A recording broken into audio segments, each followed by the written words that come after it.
Bonsoir. Nous allons avec l'aide de Hachem parler de cette fête, de Tobi Shvat, qui est un minhag, qui est une coutume ancestrale depuis de longues décennies dans l'Am Israël. Il nous faut toujours trouver la racine d'une fête. Si elle est écrite dans la Torah, donc sa propre racine, elle est dans l'arbre de la vie de la Torah. Mais lorsque les Hachamim ont institué une fête, comme par exemple le Tobi Shvat, le mois de Shvat, c'est le 5e de l'année à partir de Tishrei. Nous avons vécu le Rosh Hashanah il y a 5 mois en arrière. Rosh Hashanah, la tête de l'année, c'est Yom Hadin, le jour du jugement. Et Tobi Shvat, tout c'est 5, c'est 15. Shvat, le mois de Shvat. Il est le 5e de l'année, mais c'est, nos sages disent, c'est Rosh Hashanah, la Ilanot. C'est-à-dire le nouvel an des arbres. Autrement dit, qu'à Rosh, des arbres fruitiers. Tous les arbres Ilan, ça s'appelle Ilan, c'est l'arbre fruitier. On n'a pas dit Rosh Hashanah la Eitzim. On n'a pas dit Rosh Hashanah la Eitzim. C'est-à-dire aux arbres. On a dit la Ilanot, Ilan. Alors bien sûr que Ilan, c'est plus mystérieux que le Moetz. Maintenant, il nous faut trouver la racine dans la Torah. C'est ce qui lui donne la puissance à cette fête-là. Il y a beaucoup qui ne font pas cette fête. Mais je dirais à tous ceux qui nous visionnent, qui nous écoutent, c'est dommage. Je vais vous dire pourquoi. Et je vais vous donner un peu le goût de la manne qui se trouve dans la paracha de Béchalah, que nous avons lu du Shabbat.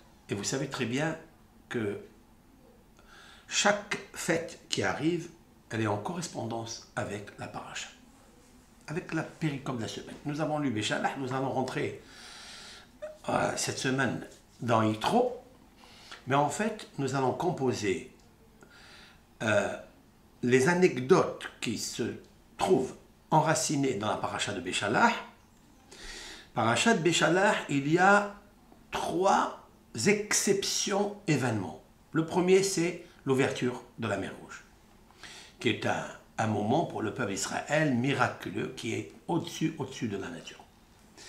Les Hachamim sont arrivés à dire que même la servante qui est sortie avec eux, elle a vu les cieux ouverts et elle a vu des configurations exceptionnelles, uniques, qu'on n'a jamais plus revues, le moment de l'ouverture de la mer Rouge.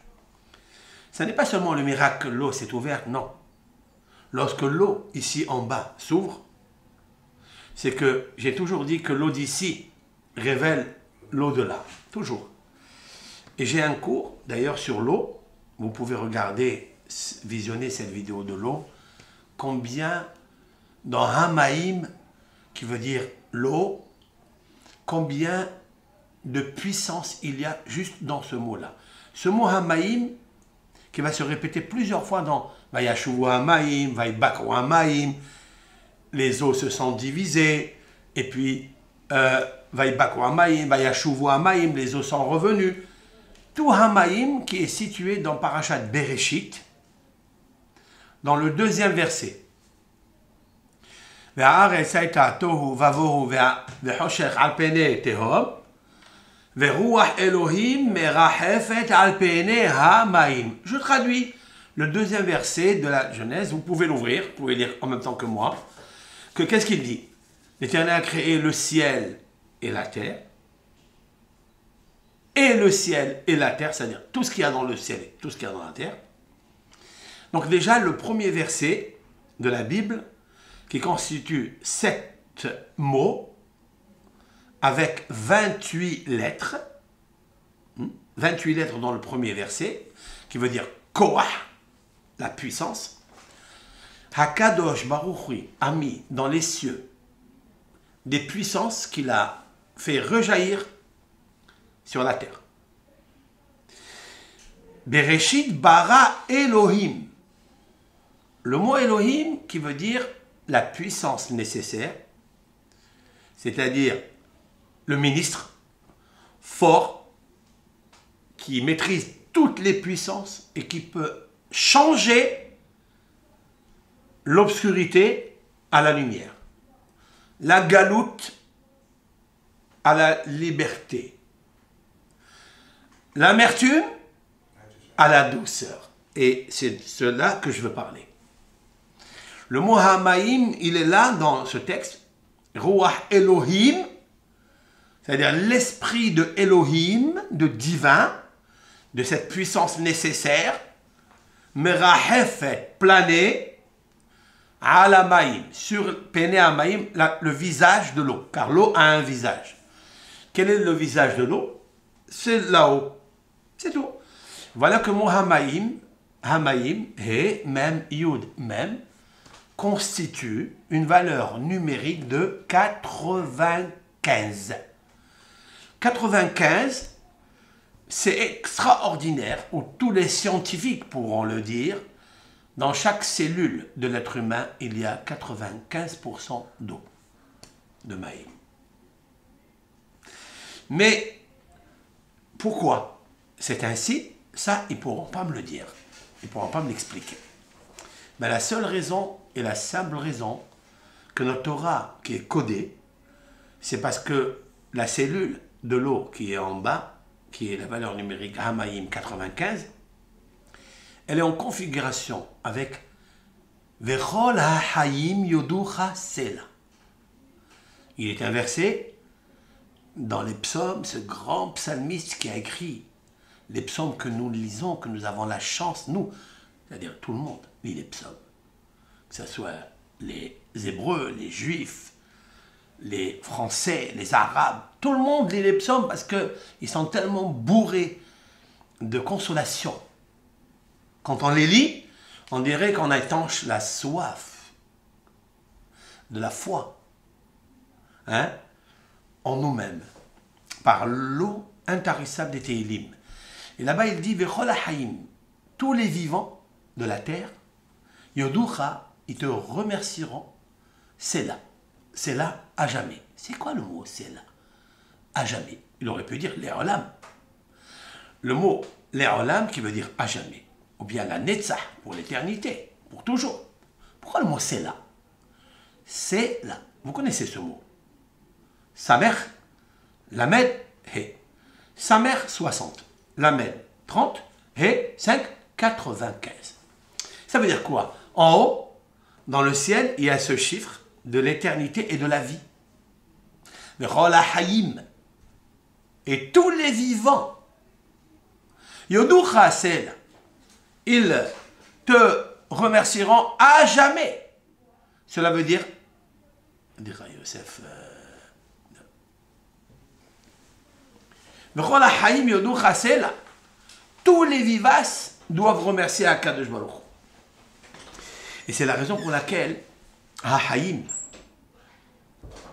le mot HaHayim qui veut dire la valeur numérique 73,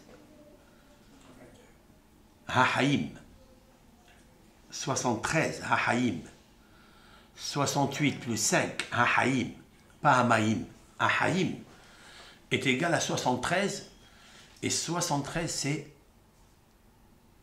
HaChochma, la sagesse. Il est une sagesse en haut, dans le ciel, qui est super, super, super puissante. Et cette sagesse qui est HaChochma, la sagesse, d'où provient la racine de tous les sages. La Torah s'appelle HaChochma, la sagesse. Et la Torah s'appelle Hamaim, les eaux.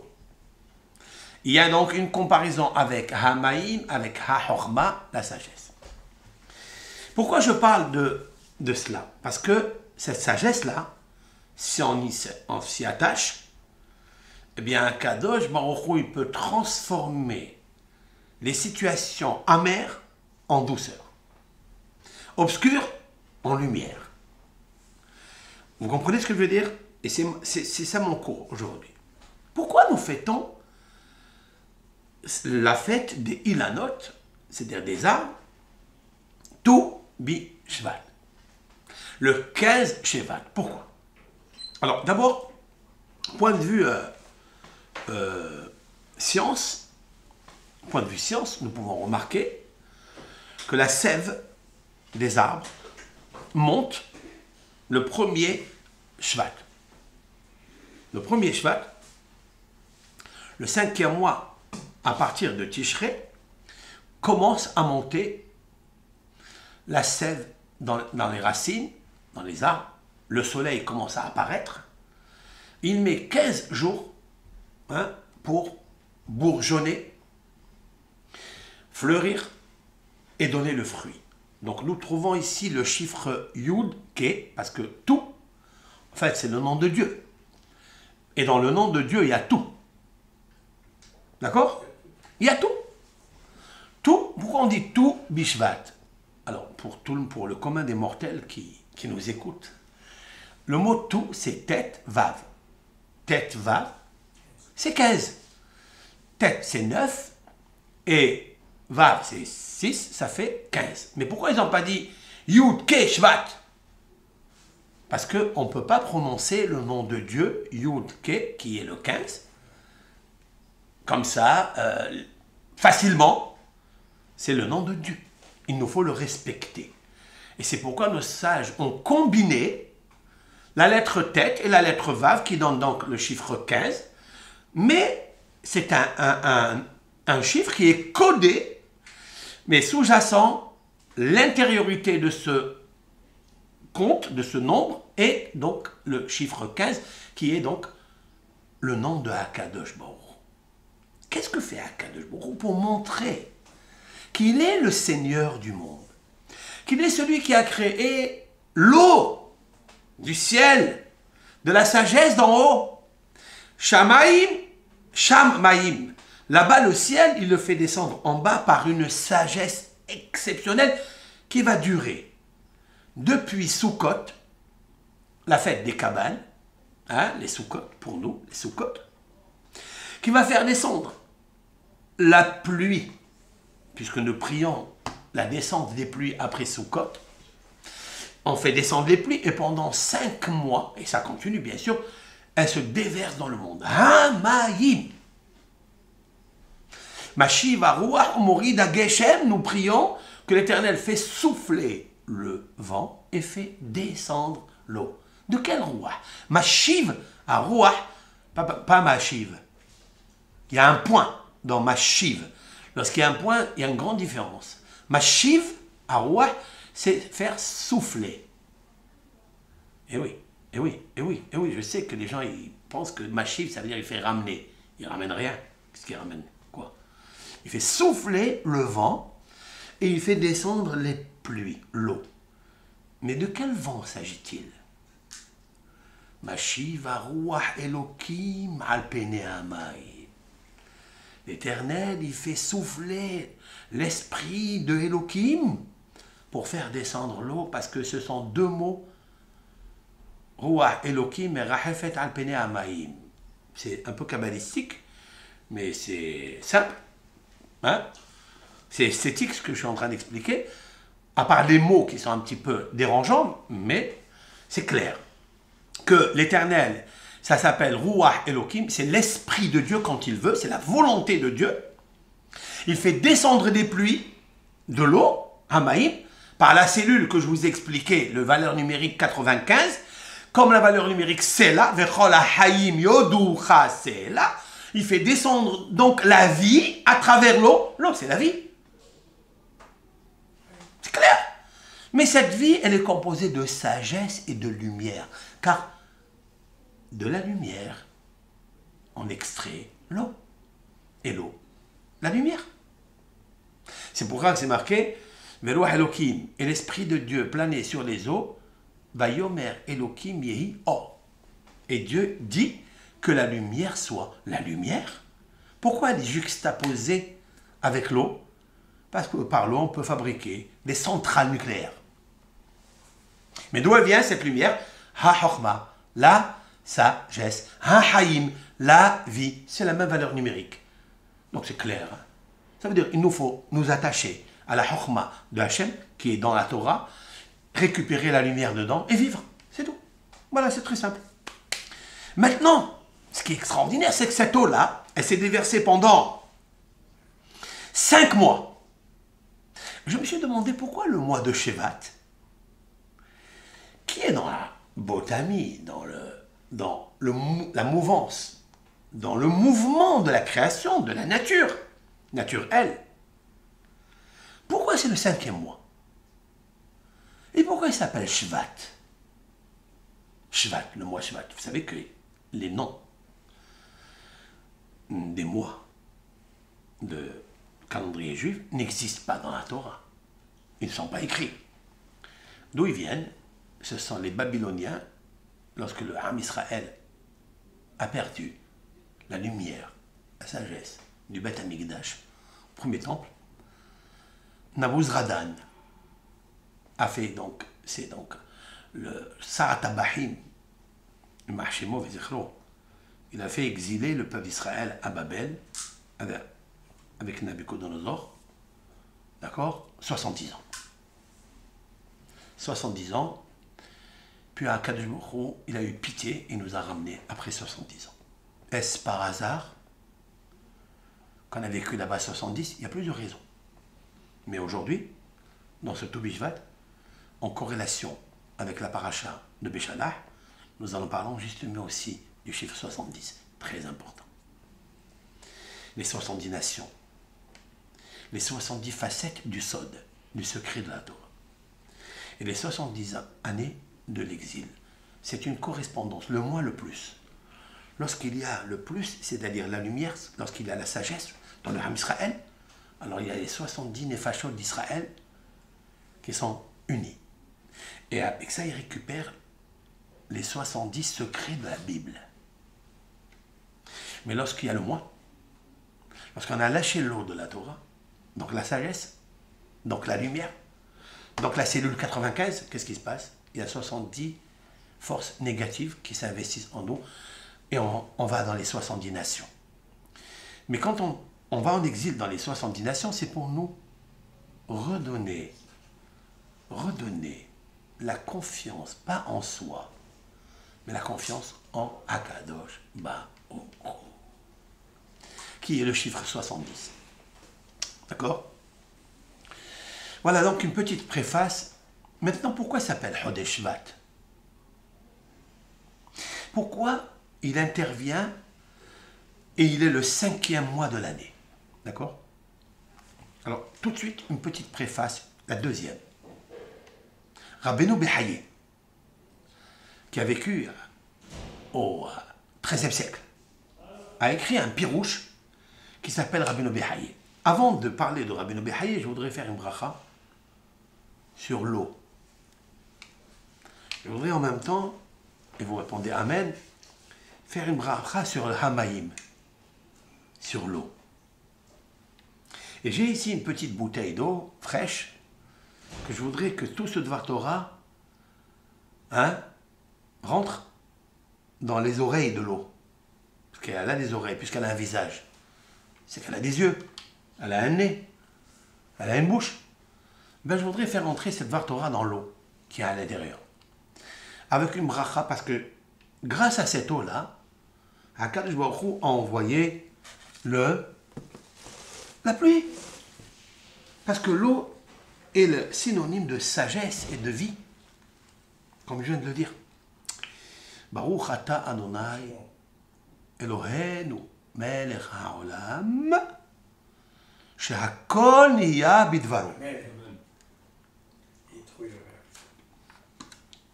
Pourquoi j'ai fait une bracha de ça? Et je me suis arrêté à Olam. Vous avez vu, j'ai fait Baruch ata, Baruch, source de bénédiction, ata, toi, Hachem, l'éternel, Eloheinu, la puissance nécessaire, Elohim, Melech haolam, je me suis arrêté à Olam. Pourquoi? Toujours, il faut s'arrêter à Olam. Il y a 25 lettres. 25 lettres. Depuis Baruch jusqu'à Olam, vous les comptez, il y a 25 lettres. C'est quoi 25? C'est Ko. Ainsi. C'est marqué dans la Bible concernant la bénédiction des Kohanim. Kohanim. Ko tevarechu et bene Israël. Ko, ainsi vous bénirez. C'est-à-dire, quand tu arrives au chiffre 25, tu commences à bénir. Shehakol iya bidvaru. Vous écoutez? Maintenant, autre chose. Par quoi commence une bénédiction? Par Baruch, Bet. La lettre 2. Et elle termine dans Ha'olam, Baruch, Baruch, Ata, Hashem, Elokeinu, Melech, Ha'olam. Le sixième mot, il termine par Ha'olam. C'est Bet et Mem. C'est quoi Bet et Mem? C'est 42. C'est quoi 42? Alors, 42, c'est le nom de Hachem Itbarach. Il existe un nom de Hachem qui a le chiffre 42. Ça veut dire quoi, hein? Il est un passage que nous lisons très important. D'ailleurs, il y a une célèbre chanson dessus. Anna bekoach gedolat yeminecha tatir tserura kabel rinat amecha sakivenu tarenu nora na gibor rocher. Il y a 6 phrases. Il y a 6 phrases et il y a 42 lettres. 42 lettres. Lorsque vous êtes en panne d'électricité physique, lorsque vous êtes en panne d'eau physique, ça veut dire spirituelle, quoi. Lorsque vous n'êtes pas bien, je vous prie de lire ce passage. Anna bechoach gedolat yeminecha tatir tserura. Je vous le montrerai dans la vidéo écrit. Il est très très important de le lire. C'est quoi? Anna bechoach gedolat. Anna, s'il te plaît. Hachem. Bechoach, avec la force, la puissance. Anna bechoach gedolatra. Non. Anna bechoach gedolat. La grande puissance. La puissance, la grande puissance. Tatir tserura, c'est quoi? Tu dénoues la détresse, le malheur. D'accord? Anna bekoach gedolat yeminecha tatir tserura. La grandeur de ta main droite, c'est-à-dire le hesed. S'il te plaît, Hachem, dénoue l'emprisonnement que nous avons. Kabel rinat amecha sakeveno tarenu, etc. Kabel, c'est quoi Kabel? Accepte. Accepte, reçois. Kabel, après rinat, la prière. Kabel et amecha, de ton peuple. Sakeveno, rends-nous puissants. Taharenu, rends-nous purs. Nora, Hachem redoutable. Les initiales de cela, c'est Kara Satan. C'est-à-dire déchire le Satan.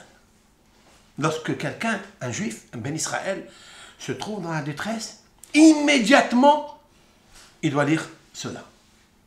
Il y a 6 phrases.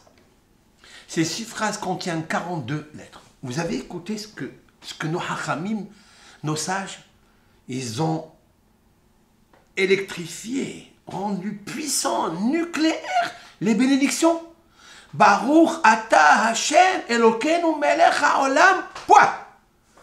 25 lettres qui commencent par Bet Mem, terminent Bet Mem, toutes les bénédictions, hein? Baruch ata Hashem Elokeinu melech haolam, toutes les bénédictions. Arrêtez-vous avant de faire la bracha. Shehakol iya bidvaru. Boré Péréas, ce soir, à Toubishvat, tout le monde va faire des brachot sur les 7 fruits d'Israël. Ce soir. on donne la primauté aux 7 fruits d'Israël. Pourquoi? Qu'est-ce qu'ils ont, les fruits d'Israël? C'est marqué dans la Torah. Particulier. C'est marqué dans la Torah. Ça marqué dans la Torah. Mais la Torah, elle aurait pu marquer même la mangue, ou le coco, ou le kiwi. Elle aurait pu tout marquer. Mais pourquoi elle ne les a pas marqués? Je vais vous dire quelque chose. Je termine d'abord mon interprétation. Que dans la bracha, il faut s'arrêter.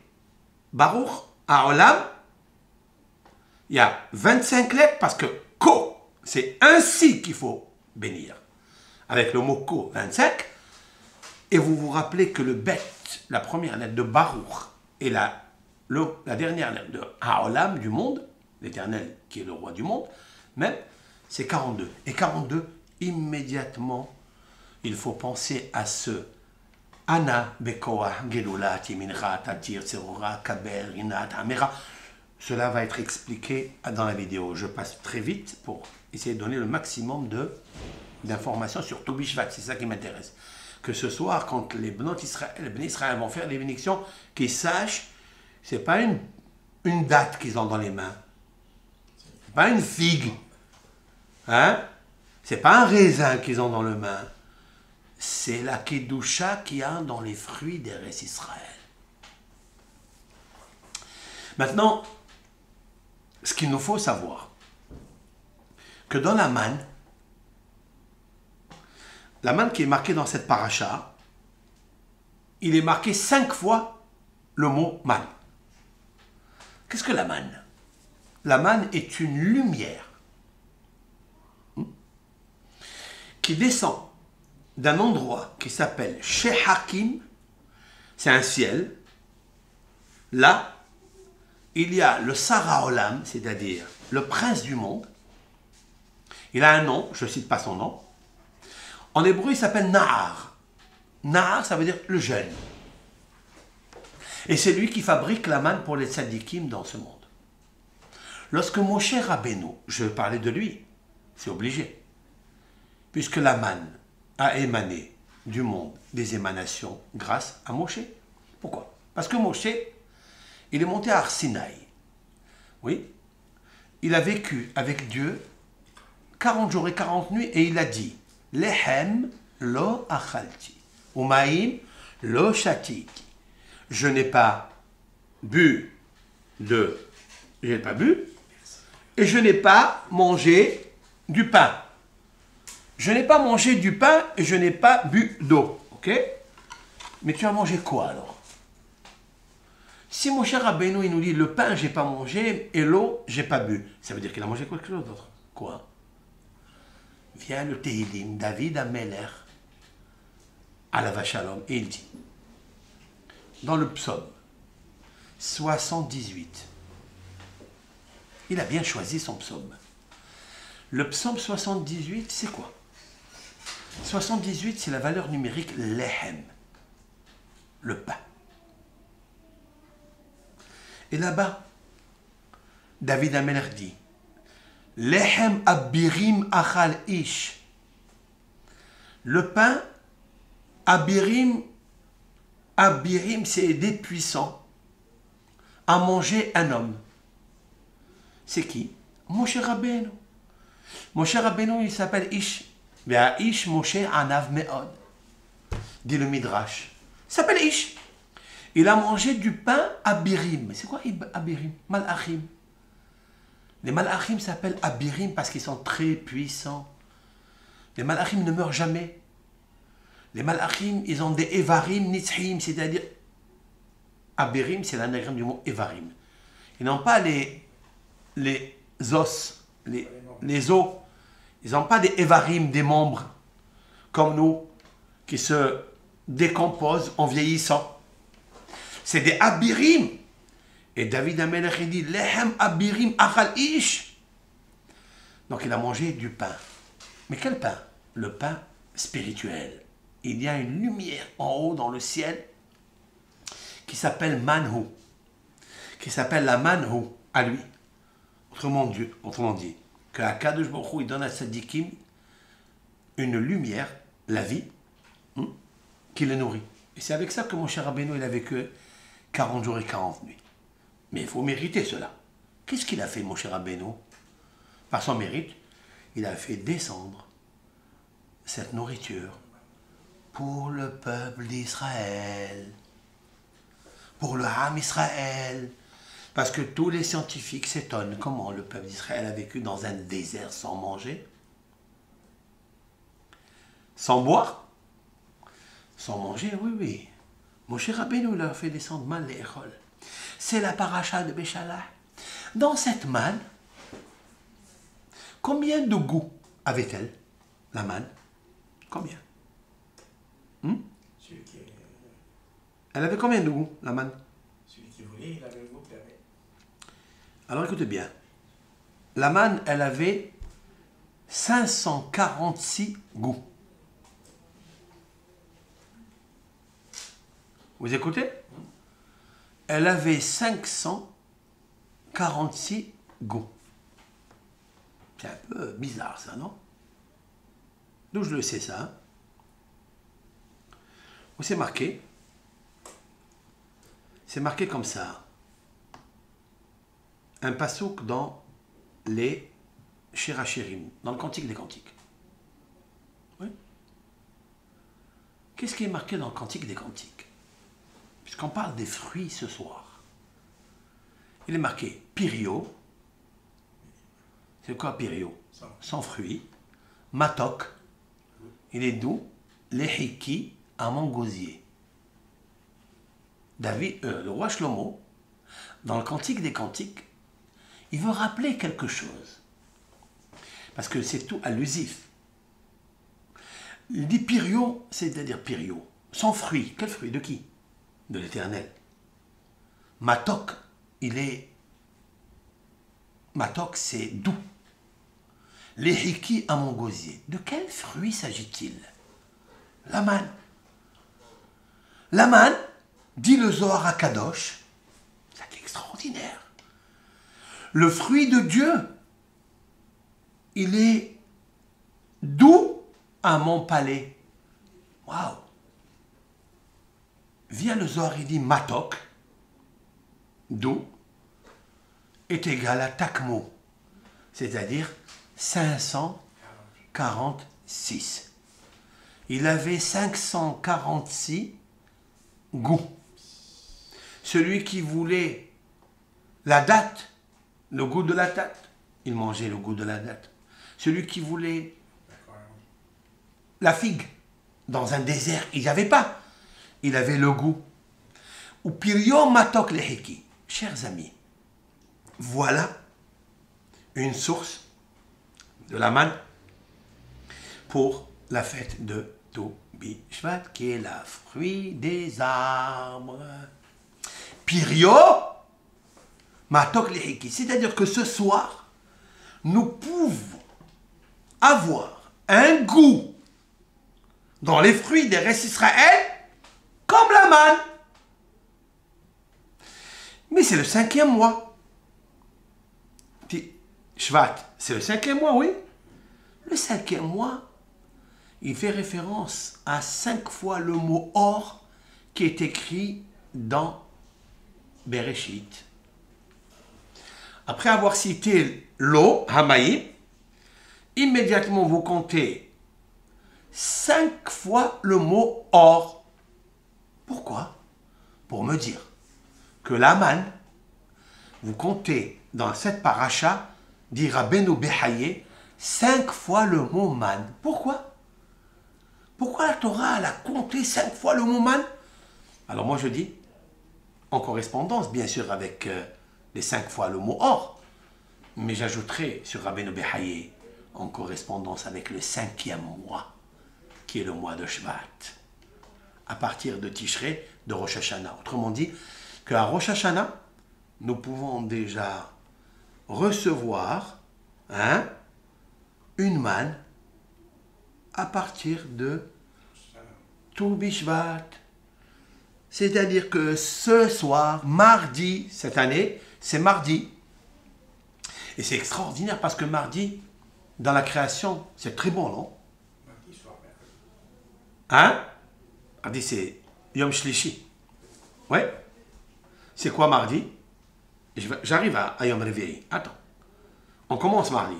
Aujourd'hui, dans Aminha, on n'a pas fait Tahanoun. C'est-à-dire, on profite déjà à Minha. On n'a pas fait les supplications comme tous les Minha de l'année.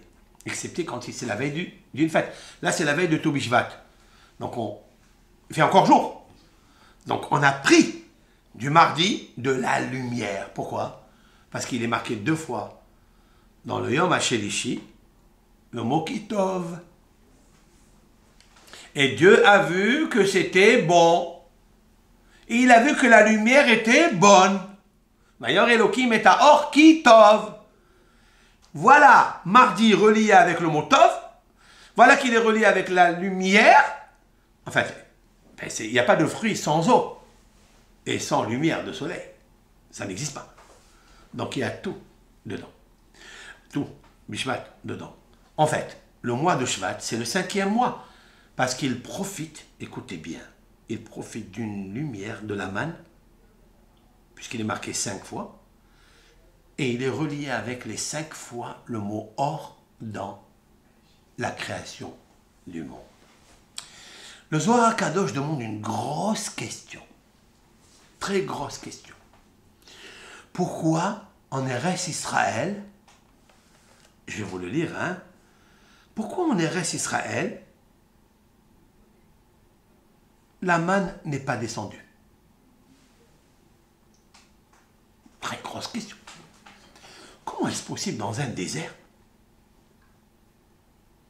Ils ont eu la chance, pendant 40 ans, de recevoir de la manne du ciel. Il est inversé dans la Torah que quand ils sont arrivés après les 40 ans, la manne a cessé. Normalement, c'est la terre sainte. C'est la terre de l'Éternel. Celle qui est reliée dans le Beth Amikdash en bas avec le haut. Il ne peut pas y avoir un peu de manne spirituelle qui descend? Comme ça demande le Zohar. Et le Zohar, il va dire quelque chose d'extraordinaire. Écoutez bien. Je vais vous lire la question et la réponse. Yesh le Hakshot. Il nous faut poser la question. Lama be'eres Israël akdosha. Pourquoi dans la terre d'Israël sainte, gara min haruhaniyut, il y a une restriction de spiritualité, lumière, man. Ve'shlomal. Et il répond, les filles hadavar chez Hamidbar, kol advarim agashmim shebo, il dit parce que le désert, toutes les choses matérielles qui s'y trouvent, hem hitsonim utmeim, gedelim be'eretz ha'amim. Ils sont des choses extérieures à la sainteté et ils poussent dans la terre des nations. Et alors, parce qu'elle est sous l'influence des 70 nations. Comme elle est sous l'influence des 70 prototypes archéanges des nations, alors il n'y a pas de spiritualité dedans. Je vais m'entendre dire. Hein. Les nations, l'Éternel a donné à Esav, écoutez bien, il a donné à Ésaü le partage avec Yaakov. Ésaü a pris et Har Seir, la montagne de Seir. C'est quoi la montagne de Seir? Ce sont les 70 nations. Comme commence la racine de son prénom, Esav, Ayin, 70, ils sont en relation avec tous les 70 nations, en dehors des restes Israël qui appartient à Abraham, Yitzhak, Yaakov. Sauf que Yaakov, il a le chiffre 70, mais il est au milieu. Mais Yaakov commencera avec la lettre Yud. C'est quoi Yud? Israël. Yud, ce sont les 10 sphères. Yud, c'est la sagesse. C'est là où se trouve Yaakov. D'accord? Ok? Alors la question est plus grande. Il dit non. Dans la terre des nations, Akadosh Baruch Hu, il ne peut pas nourrir le peuple d'Israël avec la nourriture extraite de ces territoires de Esav. Parce qu'ils sont trop délicieux, trop matériels. Et le kiff qu'on va avoir, il peut déranger dans la Neshama pour recevoir la Torah. C'est la raison pour laquelle Akadosh Baruch Hu a fait descendre par Moshe une nourriture spéciale pour l'accomplissement de la Torah qu'il devait avoir. Vous comprenez? Alors maintenant il dit en Eretz Israël. Regardez ce qu'il dit. Omnam, Eretz Israël, la terre d'Israël, Perotea, les fruits qui poussent là-bas, Ali di Hakdusha, ils viennent de la sainteté.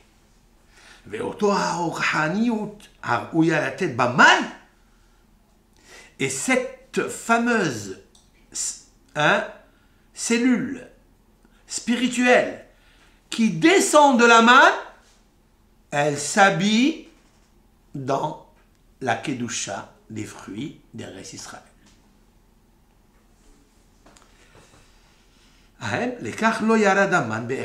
C'est pour ça que la manne n'est pas descendue dans Eretz Israël. Parce qu'elle reçoit déjà une très grande Kedusha. La manne qui est descendue dans un désert, c'était obligatoire.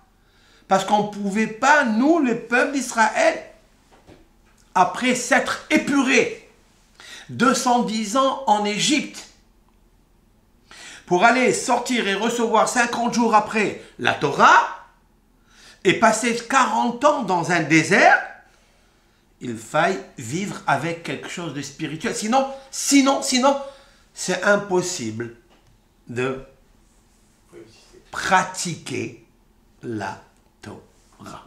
C'est clair. C'est un peu élevé, c'est vrai, mais nous devons savoir que le peuple d'Israël est différent des nations, et sa différence, elle ne vient pas par sa science. Elle vient par sa conscience, qui se trouve dans la conscience matrice de la sagesse de Dieu de la Torah. C'est pourquoi il y a beaucoup qui disent que le peuple d'Israël a eu dans les 200 ans écoulés, 100 années écoulées, 100 années écoulées, 200 prix Nobel. Alors que nous sommes 17 millions d'êtres humains, de juifs. Comment 17 millions d'êtres humains, un petit pays, là où se trouve Israël, il y a 17 millions, oui. Comment nous pouvons recevoir tellement de science et de sagesse pour avoir 200 prix Nobel dans les 100 années écoulées? Vous pouvez regarder, sans les citer, plusieurs pays dans le monde.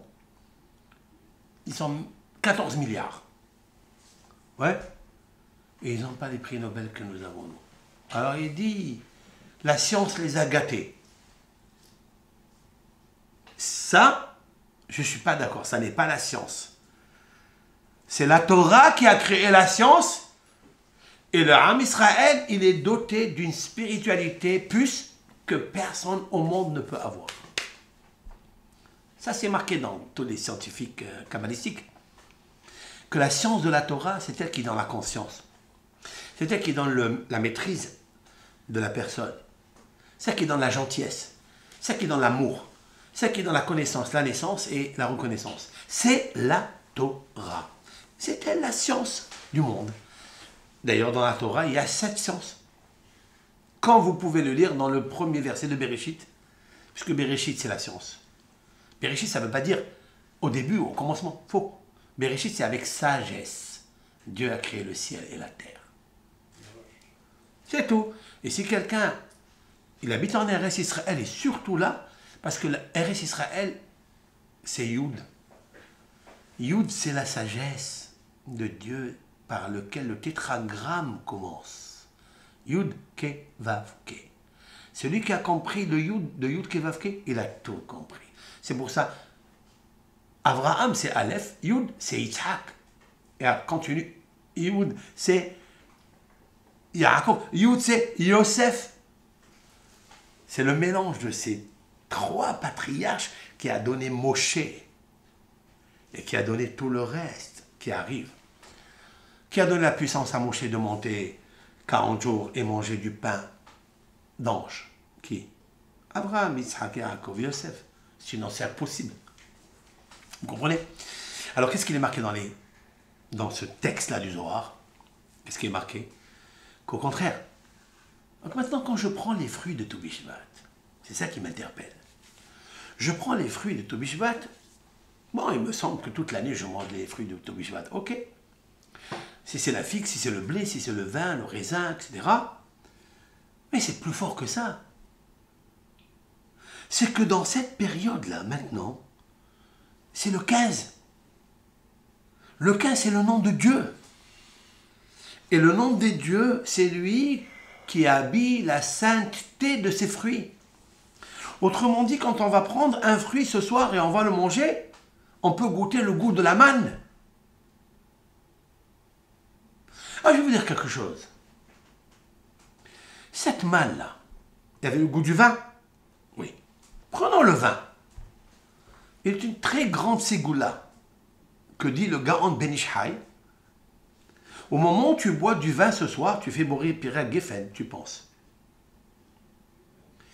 Hachem, je m'adresse ici à tous les jeunes garçons et les jeunes filles.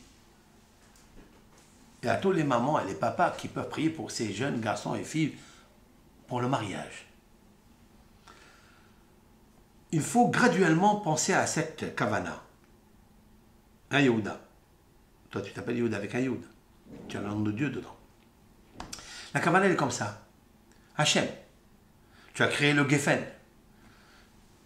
Hachem donne une profusion d'influence dans la vigne qui va fabriquer le vin avec lequel je vais faire le kidouche tous les vendredis.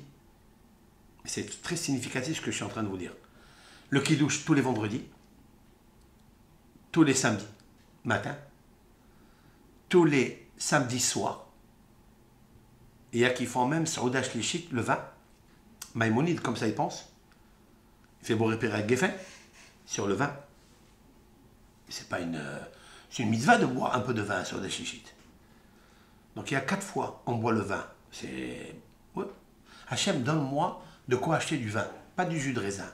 Bon, pour ceux qui sont malades, bien sûr, ceux qui ne supportent pas, il n'y a aucun problème. Hein.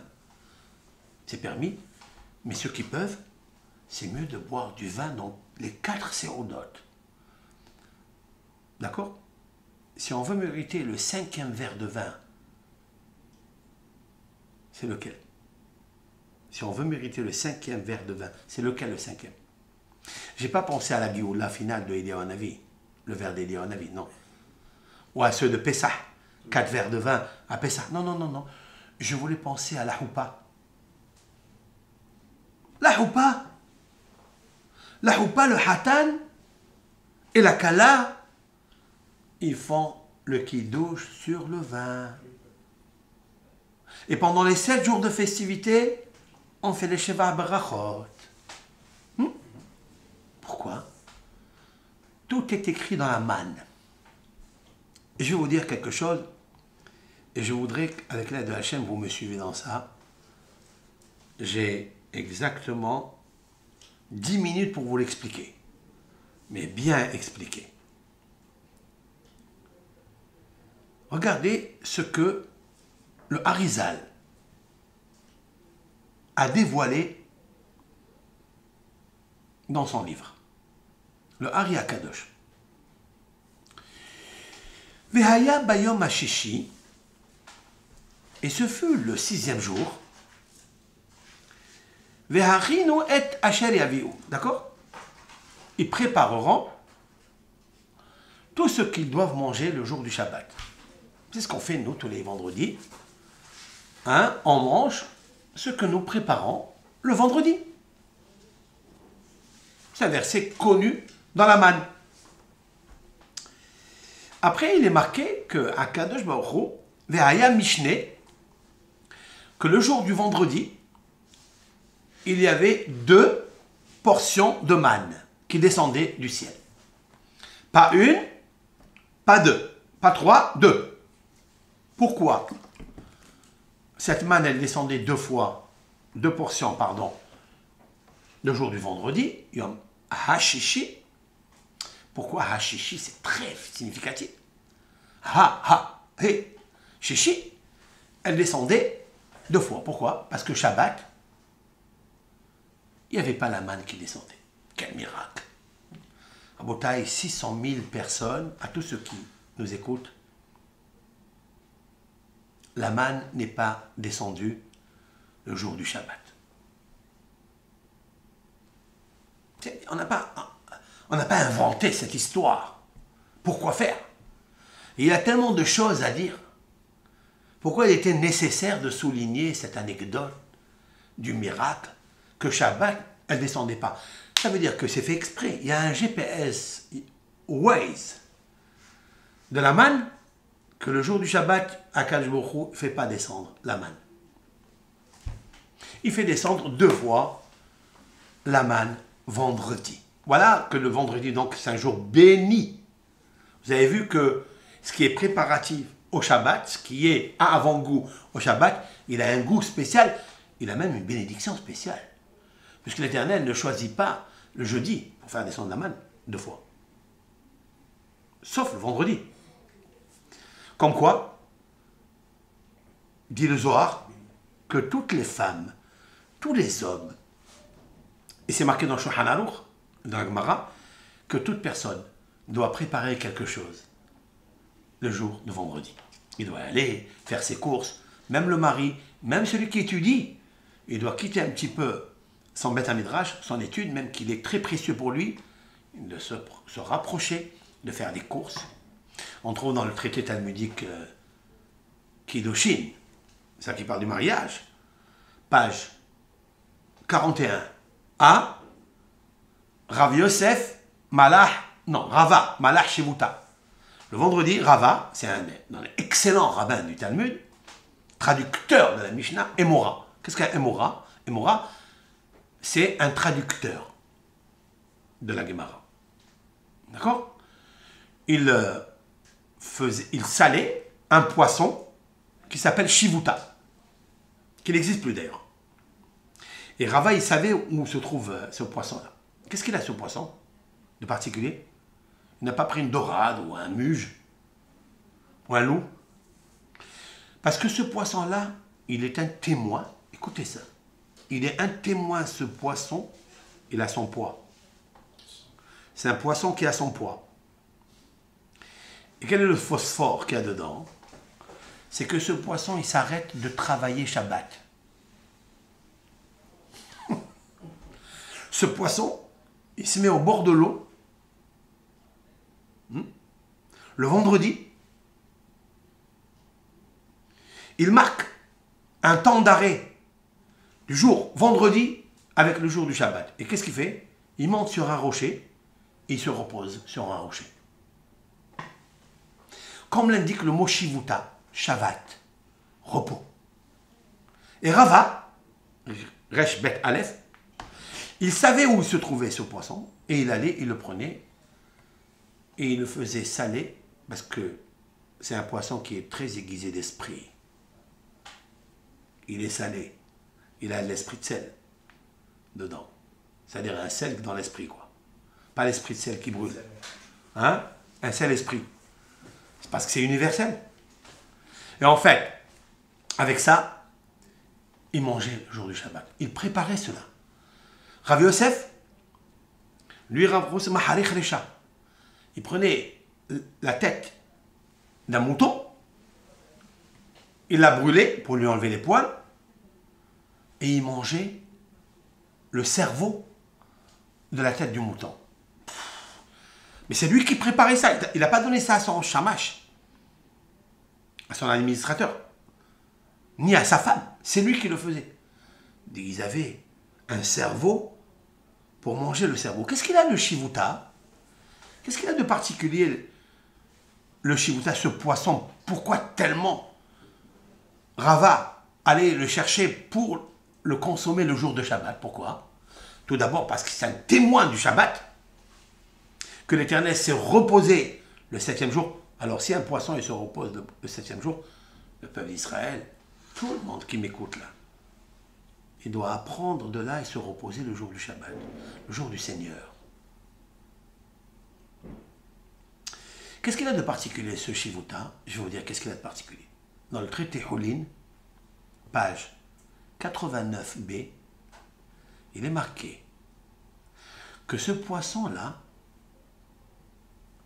le cerveau, la moelle qu'il y a dans le cerveau, elle a le goût du porc, du cochon.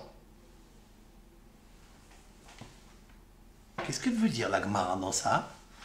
La Gemara nous apprend que la femme de Rav Nachman, qui est la femme plus tard, après la mort de Rav Nachman, s'est mariée avec Rava, dont je parle maintenant. Elle s'appelle Yalta. Yalta, la femme de Rav Nachman et puis après de Rava, dit que tout ce que l'Éternel nous a interdit dans la Torah, il nous l'a permis.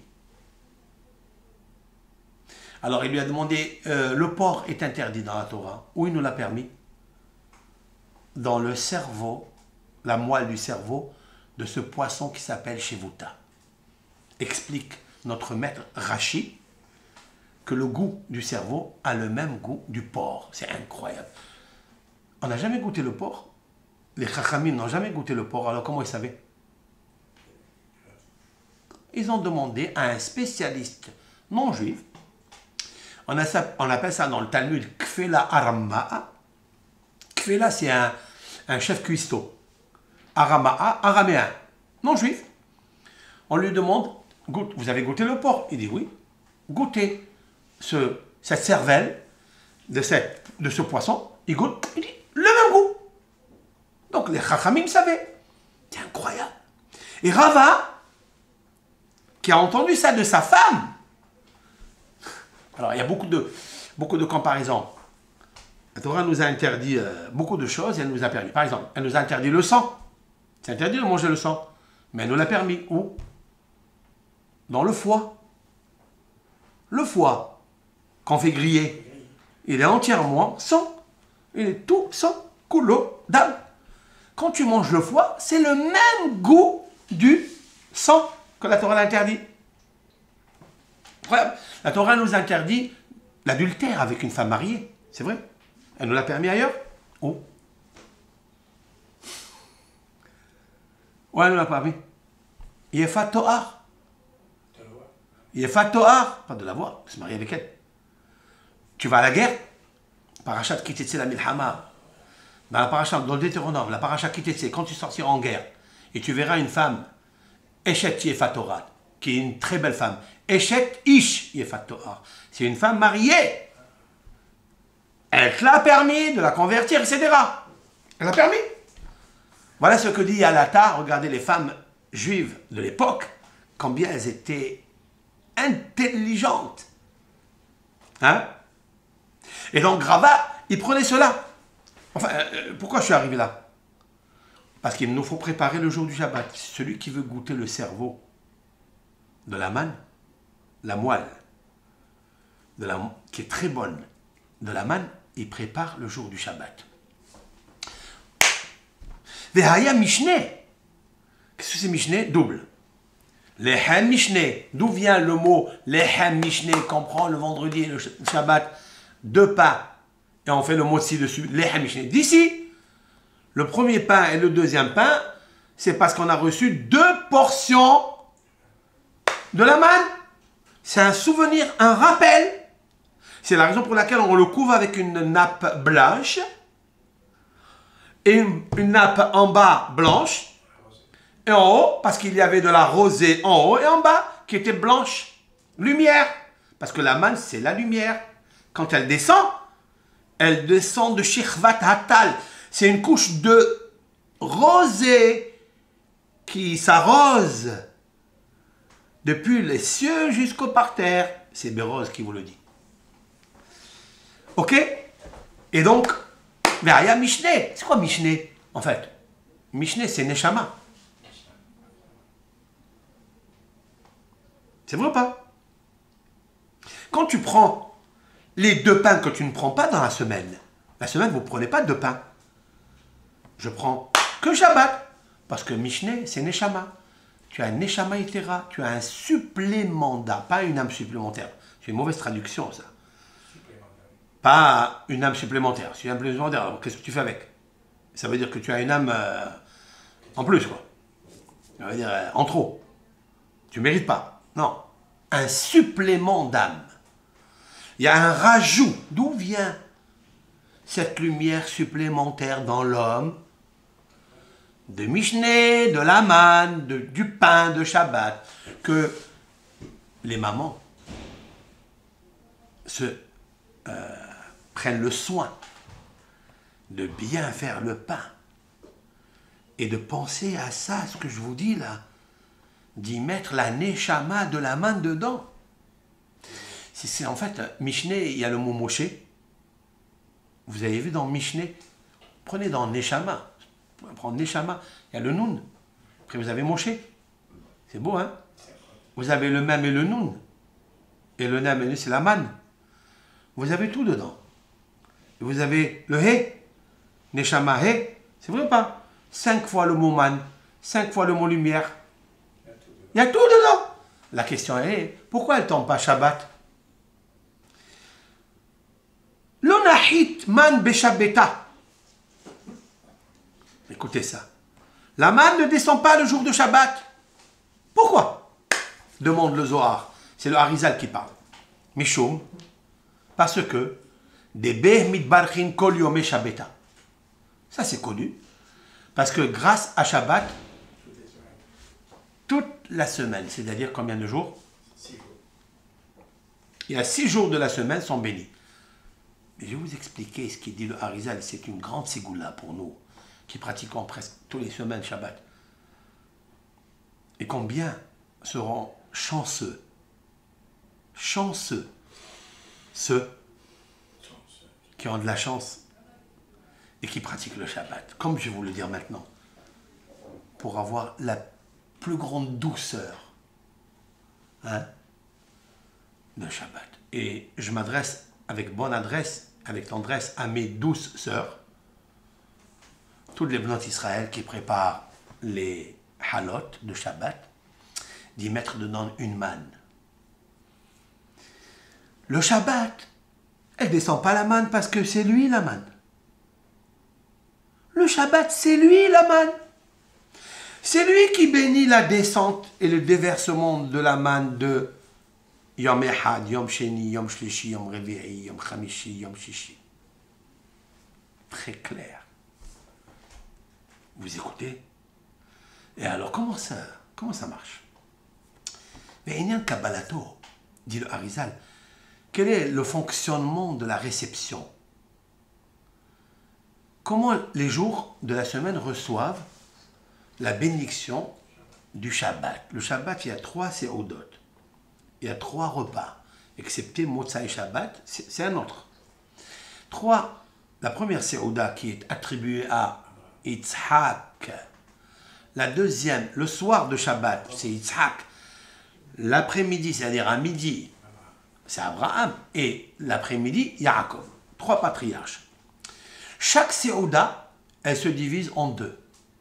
J'explique. La prière de Harvit qui va avec la séouda. Ça, d'accord?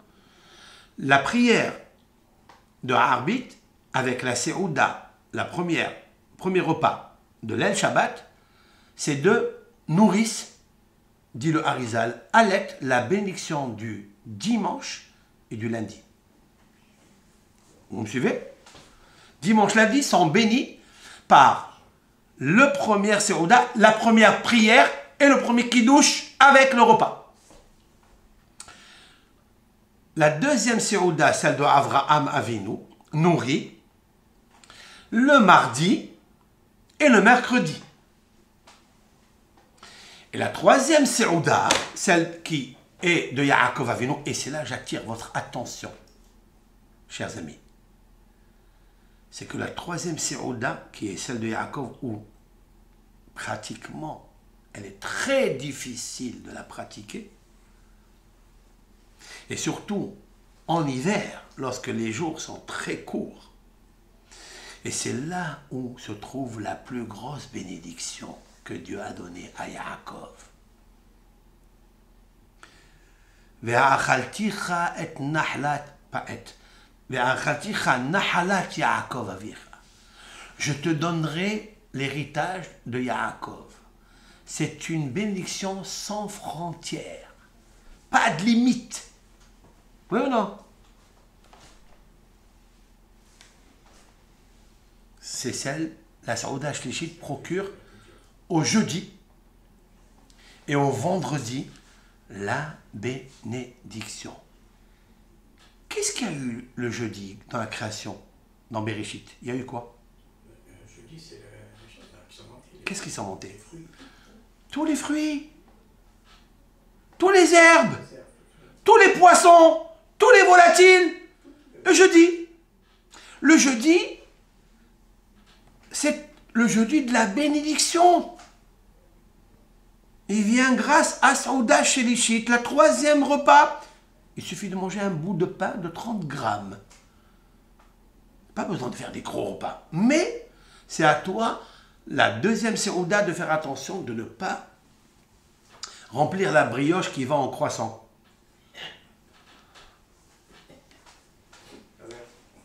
Donc, tu fais très attention à manger au moins 30 grammes de pain pour recevoir la bracha le jeudi et le vendredi. Le Talmud, dans le traité Shabbat, c'est bien, page 156a, dit que celui qui naît un jeudi, ou, si on parle du jour, mais si on parle des planètes sous l'influence de la planète Jupiter, il peut avoir deux choses. Soit il devient riche, mais la richesse, elle peut se subdiviser en deux. Richesse pécuniaire, mais aussi richesse dans la luxure.